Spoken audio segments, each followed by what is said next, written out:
ये चौथी किस्त है इस कहानी की, जिसका नाम है दिल के रिश्ते।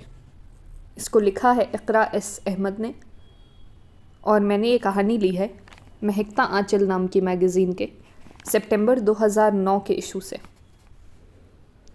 उसे ऑफिस आए हुए आधा घंटा ही हुआ था कि चपरासी ने आकर कहा कि जब्बार साहब बुला रहे हैं।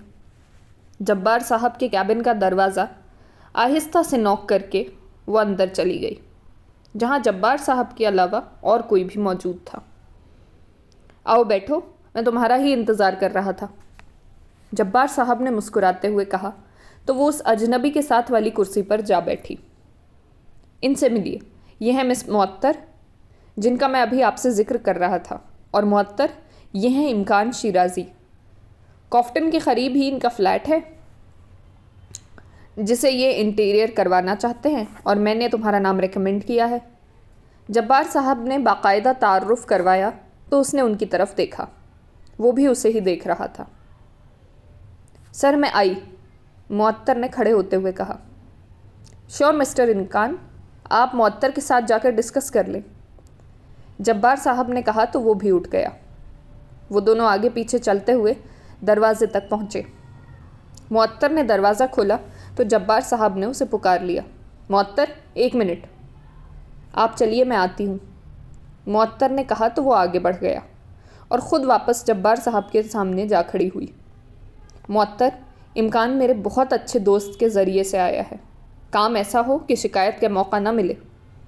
सर आप जानते हैं कि मैं परफेक्शन की कायल हूँ, ना आपको पहले कभी शिकायत हुई है और ना आइंदा होगी, उसने 2 टूक अंदाज में कहा। जानता हूँ, इसीलिए तो तुम्हारा नाम रेफ़र किया है, उन्होंने फौरी कहा, क्योंकि उसके काम की तारीफ़ तो वो ख़ुद भी करते थे, लेकिन आजकल वो जिन दिमागी उलझनों का शिकार थी उसी ने उन्हें वो चंद जुमले कहने पर मजबूर कर दिया था। ठीक है तुम जाओ, उन्होंने कहा तो वो सर हिलाकर कैबिन से बाहर निकल गई। अपने कैबिन के दरवाजे पर पहुंचकर उसने अभी डोर लॉक पर हाथ रखा ही था कि दरवाज़ा खुला और अंदर से जुनैद निकला। बंदा बड़ा डैशिंग है, कहाँ से पकड़ा? जुनैद ने मुस्कुराते हुए कहा तो वो भी हंस पड़ी।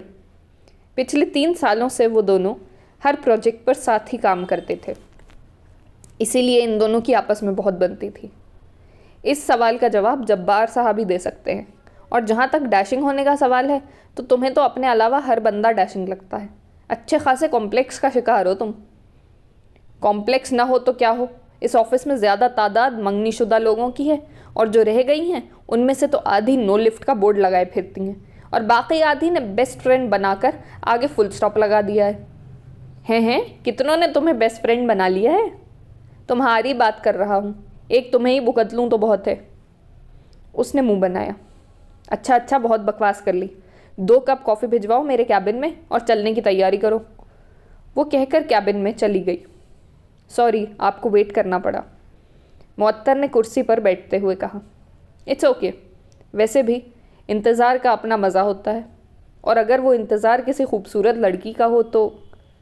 उसके चेहरे पर तनाव की लकीर देखकर इमकान ने फ़ौरन ही अपनी बात अधूरी छोड़ दी। शायद आपको बुरा लगा है, मैं अजनबी की बातों का बुरा नहीं मानती, उसने तल्खी से मुस्कुराते हुए कहा। अच्छा करती हैं, क्योंकि अजनबी हमारी ज़िंदगी पर असरअंदाज नहीं होते, वो तो रास्ते में पड़े एक पड़ाव की तरह होते हैं। कुछ वक्त साथ गुजारा और अच्छी या बुरी यादें लेकर आगे बढ़ जाते हैं, लेकिन इन चंद लम्हों में उन्होंने आपको कैसा पाया उसका इजहार करना नहीं भूलते। उसने अपनी बात इतनी खूबसूरती से कही थी कि वो उसे देखती रह गई। वाकई जुनैद ने ठीक कहा था, बहुत डैशिंग है, उसकी आंखों में एक कशिश है जो अपनी तरफ खींचती है, मुअत्तर ने सोचा। लेकिन फिर जैसे ही वो एकदम चौंक गई, क्योंकि इमकान अपनी मुस्कुराहट के साथ उसे ही देख रहा था। मिस्टर शिराजी आप, मुअत्तर ने जैसे ही काम की बातों की शुरुआत करनी चाहिए उसने बीच में ही टोक दिया। इमकान, मुझे अच्छा लगेगा अगर आप मुझे इमकान कहकर बुलाएं। उसका अंदाज दोस्ताना था, इसलिए उसने बहस करना बेहतर नहीं समझा। तो मिस्टर इमकान, आप मुझे अपने फ़्लैट के बारे में कुछ बताएं, आप खुद ही चल कर देख लें। ठीक है। लेकिन पहले कॉफ़ी पी लें, फिर निकलते हैं। कॉफ़ी तो हम पहले भी एक साथ पी चुके हैं।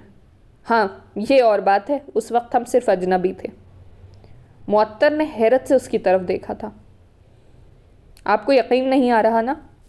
उस दिन आर्ट गैलरी के सामने कैफ़े में इस टेबल पर आप अकेली ही मौजूद थीं और मैंने आपसे बैठने की इजाज़त मांगी थी।